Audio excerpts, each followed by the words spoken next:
मीशियम। ठीक है, तो बायोलॉजी में एक हम लोग चैप्टर पढ़ रहे हैं जिसका नाम क्या है, माइक्रो ऑर्गेनिज्म। माइक्रो ऑर्गेनिज्म ये तीसरा लेक्चर है।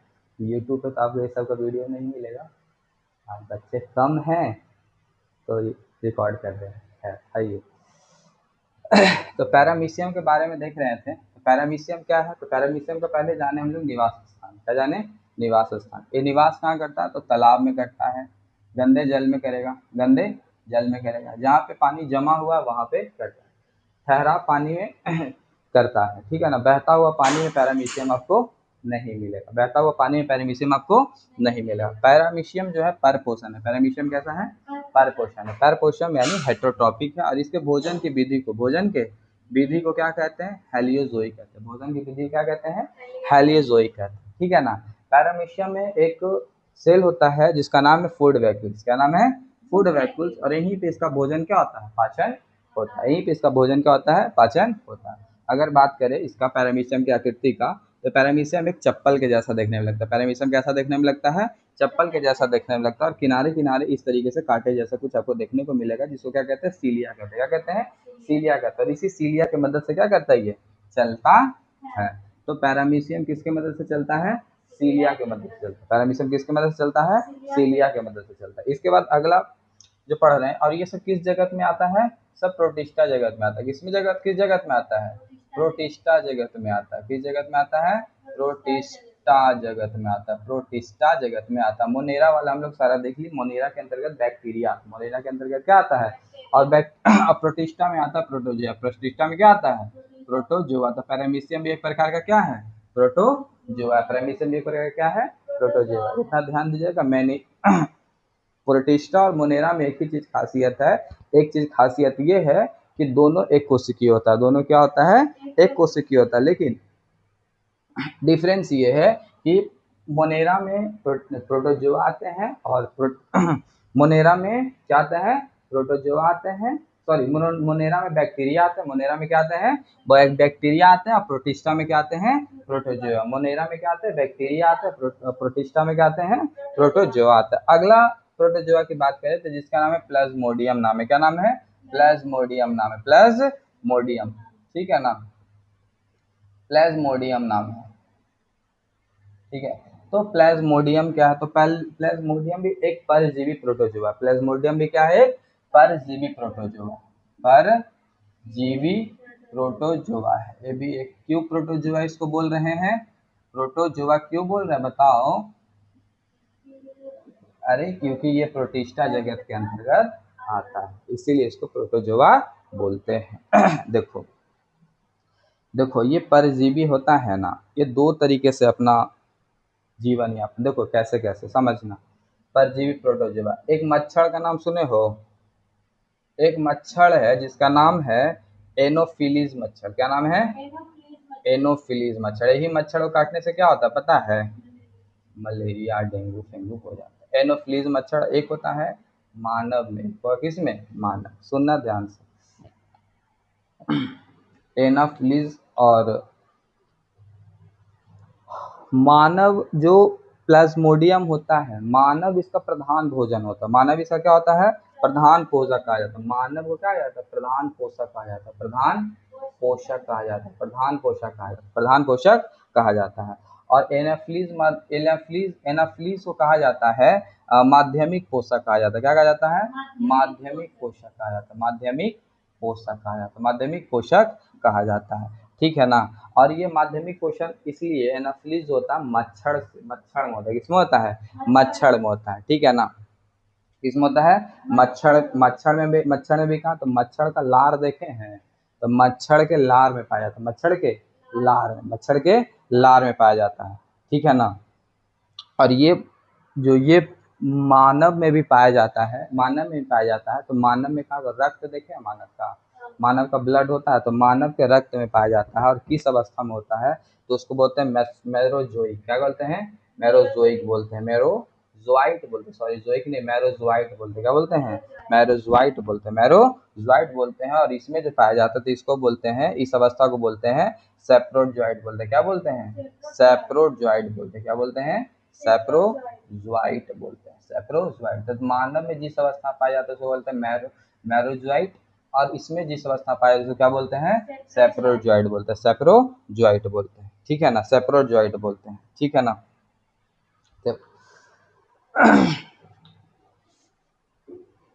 ठीक है, तो ये मानव के रक्त में जाता है और आरबीसी को क्या करने लगता है, नष्ट करने लगता है, आरबीसी को क्या करने लगता है, नष्ट करने लगता है। और इसके कारण क्या होता है, मलेरिया होता है, इसके कारण क्या होता है, मलेरिया होता है, ठीक है ना। और समझो ये सामान्य से अधिक बड़ा होता है, मतलब कि नॉर्म बहुत बड़ा होता है ये, ठीक है। और ये इसी को पिल्हा, जिसको पिल्हा कहते हैं, पिल्हा, मलेरिया को पिल्हा कहा जाता है, मलेरिया को क्या, पिल्हा के आकार, मतलब सामान्य से अधिक बड़ा होता है, ठीक है ना। अब आ जाओ मलेरिया के लक्षण जानते हैं, मलेरिया के लक्षण। तो देखो मलेरिया के लक्षण क्या है, तो मलेरिया के लक्षण है, सबसे पहले आपको तेज ठंड लगेगा, क्या लगेगा, तेज ठंड लगेगा, तेज ठंड लगेगा, फिर तेज बुखार आएगा, तेज बुखार आएगा, तेज बुखार आएगा, और उसके बाद फिर से बहुत पसीना चलेगा, क्या चलेगा, पसीना चलेगा, तेज पसीना चलेगा, और फिर शरीर क्या हो जाएगा, सामान्य हो जाएगा, और यही प्रोसेस क्या होते रहता है, घूमते रहता है। यानी तेज ठंड लगेगा, तेज बुखार लगेगा, पहले पहले तेज, मलेरिया के लक्षण है, मलेरिया के लक्षण है, पहले तेज ठंड लगेगा, तेज बुखार लगेगा, तेज पसीना आएगा, फिर शरीर जो मेरा नॉर्मल टेम्परेचर का था वैसा हो जाएगा, और फिर कुछ देरी के बाद लगता है आदमी अब स्वस्थ हो गया, फिर चलने फिर तेज ठंड, फिर तेज बुखार, फिर तेज पसीना आएगा, यही प्रक्रिया क्या होता है, चलते लगता है। तो ऐसा कब कब होता है, एक बार 24 घंटा बाद होगा, फिर 48 घंटा बाद होगा, और फिर 72 घंटा बाद होगा। मतलब कि 24 घंटा, 48 घंटा, 72 घंटा बाद प्रवृत्ति क्या करते रहता है, बदलते रहता है। 24 घंटा, 48 घंटा और 72 घंटा वाला प्रवृत्ति क्या करते रहता है, बदलते रहता है। और इसका इलाज के लिए हम लोग पौधा का नाम सुने होंगे, जिस पौधा का नाम है सिनकोना का पौधा, नाम सुनी हो, सिनकोना का पौधा, उसका छाल, जिसको कुनैन का पौधा होता है, कुनैन का छाल, तो उसका छाल से हम लोग इसको क्या कर सकते हैं, ठीक कर सकते हैं, ठीक है ना। और भी बहुत सारा चीज़ है, तो प्लेज्मोडियम के बारे में पढ़ लो, क्या क्या लिखा हुआ है नोट्स में।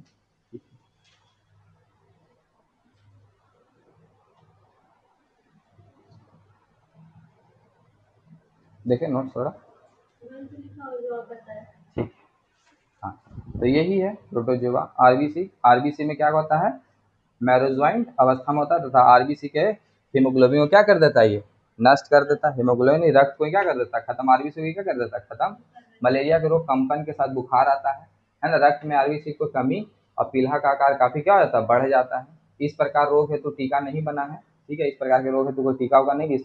इस रोग को मशहूर दवा है कुनैन, जो सिनकोना के छाल का प्राप्त होता है ना, ये सब बता चुके हैं, ठीक है। Central drug research institute Lucknow के वैज्ञानिक एस्टोमिया नामक पौधा से आर्थियर नामक पदार्थ निकाला, जो कुनैन की तरफ प्रभावित, ठीक है, ये सब नहीं आता एग्जाम में, पढ़ने की जरूरत नहीं है।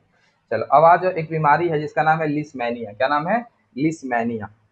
एक बीमारी है जिसका नाम क्या है, लिस्मैनिया है, एक बीमारी है जिसका नाम है लिस्मैनिया, लिस्मैनिया। अब लिस्मैनिया क्या है, लिस्मैनिया डोनोवानी जिसको कहते हैं, लिस्मैनिया क्या है, लिस्मैनिया ये भी प्रोटोजोआ है। काला जार का नाम सुने हो, काला जार का नाम सुनो, यही लिस्मैनिया का कारण है। इस प्रोटोजोआ के कारण कौन सा बीमारी होता है, इस प्रोटोजोआ के कारण कौन सा बीमारी होता है, अरे लिस्मैनिया प्रोटोजोआ ही है, ठीक है। तो इस प्रोटोजोआ के कारण क्या होता है, काला जार होता है, कौन सा होता है, काला जार रोग होता है, जिसको ब्लैक फीवर कहते हैं, क्या कहते हैं, ब्लैक फीवर कहते हैं, ब्लैक फीवर कहते हैं। इस मक्खी का नाम है बालू मक्खी, कौन सा मक्खी कहते हैं, सैंड फ्लाई कहते हैं, कौन सा फ्लाई कहते हैं, जिस मक्खी के कारण काला जार, जिस मक्खी का संक्रमित होता है उस मक्खी का नाम क्या है, सैंड फ्लाई है, कौन सा फ्लाई है, सैंड फ्लाई, सैंड फ्लाई है, कौन सा फ्लाई है, सैंड फ्लाई है। और ये बालू मक्खी आपको कहाँ मिलेगा, तो नम मिट्टी देखे हैं, मिट्टी वगैरह में मिलेगा, जो नमी होता है, जिस मिट्टी में क्या हो, नमी हो, उसमें मिलेगा। मिट्टी में दरार होता है, मिट्टी में दरार होता है, वही दरार के बीच में आपको सैंड फ्लाई मिलेगा, सैंड फ्लाई मिलेगा। चूहे देखे हैं, चूहा का बिल देखे हैं, चूहा के बिल में आपको सैंड फ्लाई मिलेगा, चूहा के बिल में आपको सैंड फ्लाई मिलेगा, ठीक है ना। मतलब सिंपल सा बात कह दे तो जहाँ पे कम रोशनी होता है वहीं पे आपको सैंड फ्लाई मिलेगा, जहाँ पे कम रोशनी होता है वहीं पे क्या मिलेगा आपको, सैंड फ्लाई मिलेगा, जहाँ पे कम रोशनी होता है वहीं पे क्या मिलेगा, सैंड फ्लाई होता है। अब इसका लक्षण क्या आता है, सैंड फ्लाई का लक्षण क्या आता है, आपको 2 हफ्ते तक समान बुखार रहेगा, 2 हफ्ता तक जैसे नॉर्मल से कैसे रहता है कि अरे बुखार जैसा फील हो रहा है, ठीक है ना। तो बुखार जैसा सिर्फ फील होगा, बुखार जैसा सिर्फ फील होगा, फिर धीरे धीरे एनीमिया की कमी होगा, यानी खून का कमी करेगा बॉडी में, धीरे धीरे क्या करेगा, खून का कमी करेगा, ठीक है ना।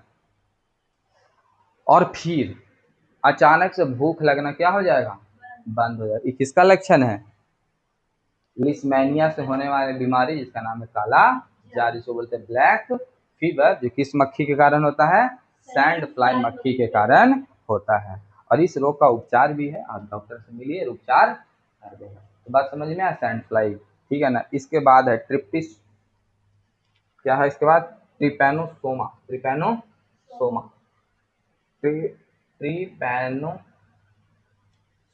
ट्रिपैनोसोमा, ठीक है ना। ट्रिपैनोसोमा गैमेंसियम कहते हैं, ट्रिपैनोसोमा गैमेंसियम कहते हैं, ठीक है। अब आ जाओ,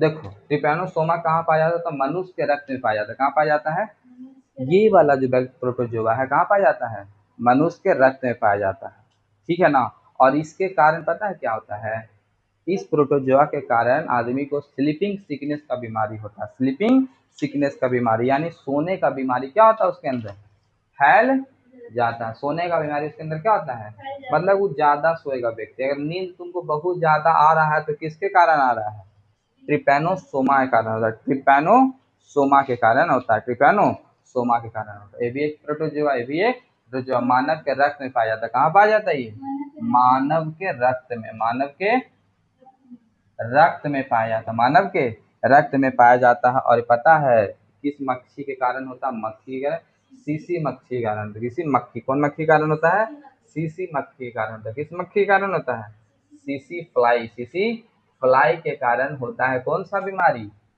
सोने का बीमारी, स्लीपिंग स्लीपिंग सिकनेस, सोने का बीमारी होता है। कौन सा बीमारी होता है, और सीधे ये नर्वस सिस्टम को ही कंट्रोल करता है, किसको कंट्रोल करता है, नर्वस सिस्टम को ही डैमेज कर देता है। इसको डैमेज कर देता है, नर्वस सिस्टम को ही डैमेज कर देता है, ठीक है ना। इसका प्रकोप एशिया में देखने को नहीं है, लेकिन अफ्रीका में ज्यादा है, अफ्रीका में ज्यादा है। इसका प्रकोप एशिया में ना होकर कहाँ आपको मिलेगा, अफ्रीका में मिलेगा। कहाँ मिलेगा, अफ्रीका में मिलेगा, ठीक है। तो ये चीज हो गया इसके अंतर्गत आने वाले रोग, प्रोटिस्टा के अंतर्गत आने वाले कुछ प्रोटोजोआ और उस प्रोटोजोआ से होने वाले रोग, उस प्रोटोजोआ से होने वाले रोग।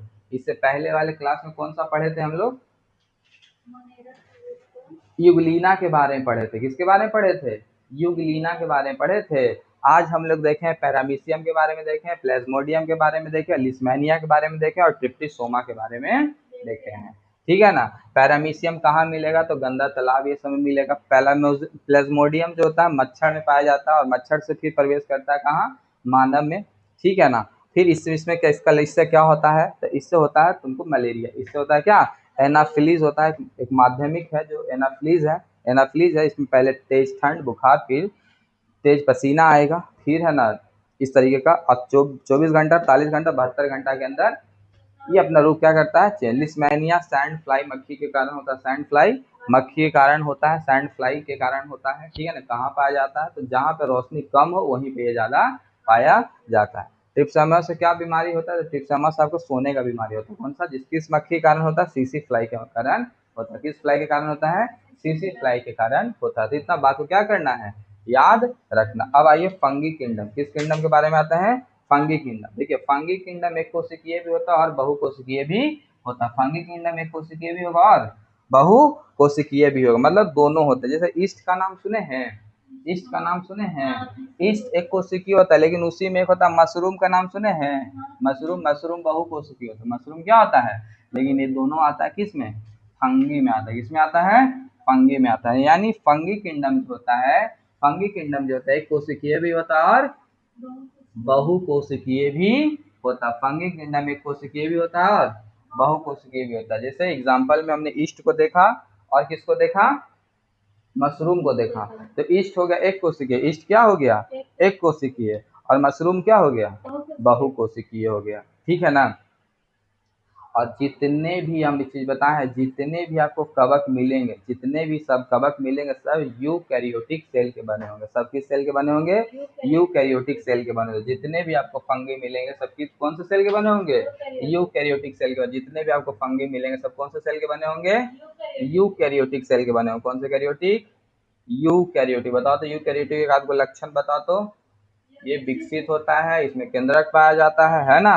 और इसका निवास स्थान फंगी का देखोगे तो इसका निवास स्थान सभी जगह, इसका निवास स्थान सभी जगह होता है। इसका निवास स्थान सभी जगह होता है, यानी ये सर्वव्यापी होता है। क्या होता है? ये सर्वव्यापी होता है, ठीक है ना। विशेष गुण इसका क्या है? इसका विशेष गुण क्या फंगी का? तो सेल वॉल पाया जाता है। इसमें क्या पाया जाता है? सेल वॉल पाया जाता है। फंगल का सबसे विशेष गुण यही है कि इसमें क्या पाया जाता है? सेल वॉल पाया। तो विशेष गुण यही है कि इसमें क्या पाया जाता है? सेल वॉल पाया जाता है। सेल वॉल पाया तो जाता है लेकिन इसमें सेल वॉल पाया तो जाता है लेकिन इसमें क्लोरोप्लास्ट नहीं पाया जाता। सेल वॉल तो पाया जाता है लेकिन इसमें क्लोरोप्लास्ट नहीं पाया जाता। सेल वॉल तो पाया जाता है लेकिन क्लोरोप्लास्ट नहीं पाया जाता। इसका पोषण की बात करें तो ये पोषण हेट्रोट्रॉपिक होता है। इसमें पोषण कैसे होता है? हेट्रोट्रॉपिक होता है। इसमें पोषण कैसे होता है? हेट्रोट्रॉपिक होता है। पोषण कैसे होता है? हेट्रोट्रॉपिक होता है। इसके अंतर्गत परजीवी भी आते हैं, सहजीवी भी आते हैं, मृतजीवी भी आते हैं। मतलब हेट्रोट्रॉप तो होता है लेकिन इसके अंतर्गत ये परजीवी भी होता है। क्या होता है? परजीवी भी होता है, सहजीवी भी होता है, परजीवी भी होता है, और क्या होता है?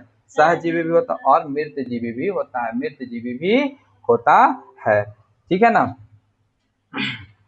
अगर इसकी संरचना की बात करो, इसकी संरचना की बात करो तो धागा देखे हो? धागा देखे हो? धागा के संरचना के जैसा बना होता है। इसके धागा देखे हो ना?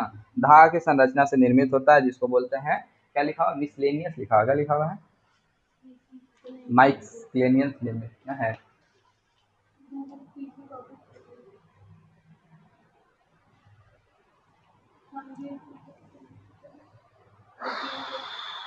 हाँ, माइसीलियम कहते हैं। ये जिस जाल मतलब जिस धागा से बना होता है ना, तो मतलब एक तरीके का जाल बिछा रहता है जिसको कहते हैं माइसीलियम कहते हैं। क्या कहते हैं? माइसीलियम कहते हैं। क्या कहते हैं? माइसीलियम कहते हैं। माइसीलियम, माइसीलियम कहते हैं, माइसीलियम कहते हैं, ठीक है ना। तो याद रखना, अभी कोशिका सेलुलोज को तो ना ही बना होता है, किस चीज का बना होता है? तो काइटिन का बना होता है, जिसमें क्लोरोप्लास्ट ही नहीं है। सेल वॉल है बट सेलुलोज इसमें नहीं है, क्लोरोप्लास्ट नहीं है, क्लोरोप्लास्ट नहीं, बट किस चीज का बना होता है? तो काइटिन का बना होता है। किस चीज का बना होता है? ये फंगस काइटिन का बना होता है। किस चीज का बना होता है? काइटिन का बना होता है। किस चीज का बना होता है? काइटिन का बना होता है, ठीक है ना। और अपना भोजन एक ग्लाइकोजेन के रूप में संचित करते हैं। किस रूप में संचित करते हैं? ग्लाइकोजेन के रूप में संचित करते हैं। फंगस अपना भोजन किस रूप में संचित करते हैं? ग्लाइकोजेन के रूप में संचित करते हैं। तो ये सब बात याद रखिए किसके बारे में? तो ये फंगस किंगडम के बारे में याद रखिए। देखो ये सभी जगह तो पाया जाता है, लेकिन सब जगह पाया जाता है ना, तो सब जगह नाम भी अलग अलग हो जाता है इसका। जैसे गोबर में भी पाया जाएगा, वो कहाँ मिलेगा? गोबर। तो गोबर में जब इसका पाया जाएगा ना, तो इसको बोलते हैं क्रीपिलियस बोलते हैं। क्या बोलते हैं? क्रीपिलियस बोलते हैं। क्रीपिलियस क्या बोलते हैं? क्रीपिलियस, क्रीपिलियस बोलते हैं, ठीक है ना। पौधे के छाल में पाया जाएगा। कहाँ पाया जाएगा? पौधे के छाल में पाया जाता है। पौधे के छाल में पाया जाएगा तो बोलते हैं कार्टिकोलस बोलते हैं। कार्टिकोलस। पौधे के छाल में जो फंगस पाया जाएगा तो क्या बोलेंगे? कार्टिकोलस बोले, कार्टिकोलस बोले। चट्टान में ही पाया जाएगा तो उसको सेक्सी कोलस बोलते हैं। सेक्सी कोलस बोलते थे। हर एक जगह पे फंगस का नाम क्या क्या हो जाता? अलग अलग हो जाता। तो ये सब याद रखिए किसके बारे में? कवक के बारे में, फंगस के बारे में याद रखिएगा। ये लाभदायक भी होता है, हानिकारक भी होता है, लेकिन लाभदायक ज्यादा होता है, हानिकारक कम होता है। जैसे मशरूम लाभदायक है हमारे लिए, खाते हैं हम लोग, है ना। तो मशरूम शराब का निर्माण करते हैं, तो ईस्ट से ही शराब का निर्माण होता है। किससे निर्माण होता है? ईस्ट से ही शराब का निर्माण होता है, ठीक है ना। जितना भी नशीला ड्रग वगैरह हम लोग बनाते हैं ना, नशीला ड्रग वगैरह दवा वगैरह भी बनाते हैं, तो उसमें ईस्ट का यानी फंगस का यूज होता है। ईस्ट का यूज होता है। बात समझ में आया? बोलो। यही था, और है कुछ बचा कुचा? ठीक है, तो यही सब था फंगस किंगडम में, और एक अलग चैप्टर ही है इसके बारे में पढ़ने के लिए। देखें,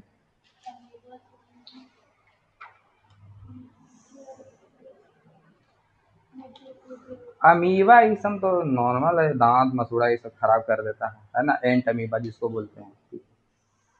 एक एंट अमीबा हिस्टोलिका होता है, ये अमीबा के श्रेणी प्रोटोजोआ के मनुष्य के अमीबा पेशीय रोग को होता है, ठीक है, प्रोटोजोआ के मनुष्य के हाथ में प्रवेश करती है।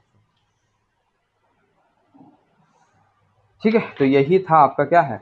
और फंगस से होने वाले कुछ है, कवक पौधे को कई भयंकर बीमारी फैलाता है ना, फंगस कई बीमारी फैलाता है, जैसे आलू का लेट ब्लाइंड, आलू का लेट ब्लाइंड, ठीक है ना, मूंगफली का टिक्का रोग, मूंगफली का टिक्का रोग, गन्ने का लाल सड़न होना, चने का विल्ट होना, चने का विल्ट होना, बाजरे का, ये सब धान का प्रसन्न होना, ठीक है ना, ब्लास्ट ऑफ राइस। तो ये सब किसके वजह से होता है, कवक के वजह से पौधों में बीमारी है, कुछ नोट दिया हुआ है, इसको याद कर लेना। फिर मनुष्य में भी कोई बीमारी होती है, जैसे एथलीट फूड बताया था ना, ये सब एथलीट फूड वगैरह हुआ, खाज खुजली दाद, ये सब गंजापन, ये सब सब किसके वजह से होता है, फंगस के वजह से। तो कुछ हानिकारक भी होता है और कुछ फायदेमंद भी होता है। आपका ये चैप्टर क्या हो गया, खत्म हो गया है।